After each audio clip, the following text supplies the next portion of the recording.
BYU, I tweeted this out. I deleted the tweet because I have to explain it. I have to unpack it. You cannot live and die by the three.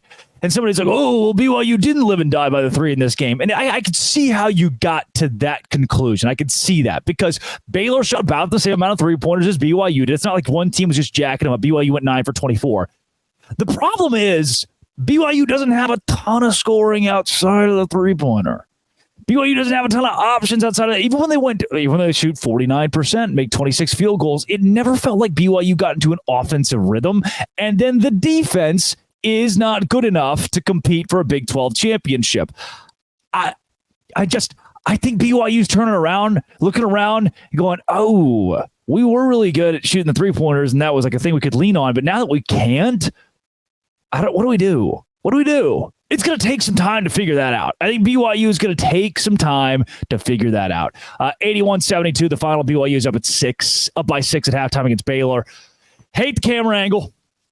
Almost as much as the officiating, which made this game unwatchable in the last 4 minutes. Hate the camera angle. I can't look at the top of players' heads. And then Baylor's on offense the last couple possessions. I think it was Langston Love. It's a big three. And I'm waiting to see that. I want to see the crowd's reaction. If you watch this game, you saw it. The camera is so darn zoomed in. All you can see is the first row of seats, and the seats are empty. It's the parents section, the bright yellow empty seats where the parents are supposed to sit, and nobody's there.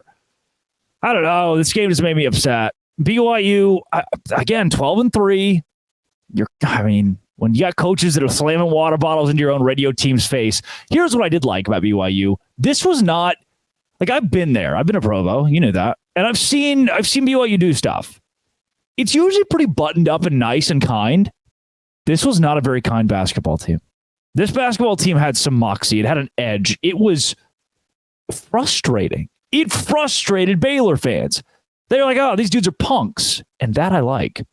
I think if the rest of the conference looks at BYU and says, these dudes are punks, that's kind of cool. I know it's, may not fit the brand. I think it's kind of cool. Because then it's not even like punk isn't derogatory. You have moxie. You have swagger. You made Baylor fans not like BYU. You're creating rivalries by having an edge, even in a game that you lose. I think that's a good thing. And I'm glad that we didn't see this perceived notion that BYU is just sit on their hands, be nice, be sweet. Who cares? We just, at the end of the day, don't care about winning as much as we do this higher, bigger mission. And I know that's probably the case, underlying case, but BYU still was frustrating. And I like that. I've outscored 48-33 in the second half. That's bad.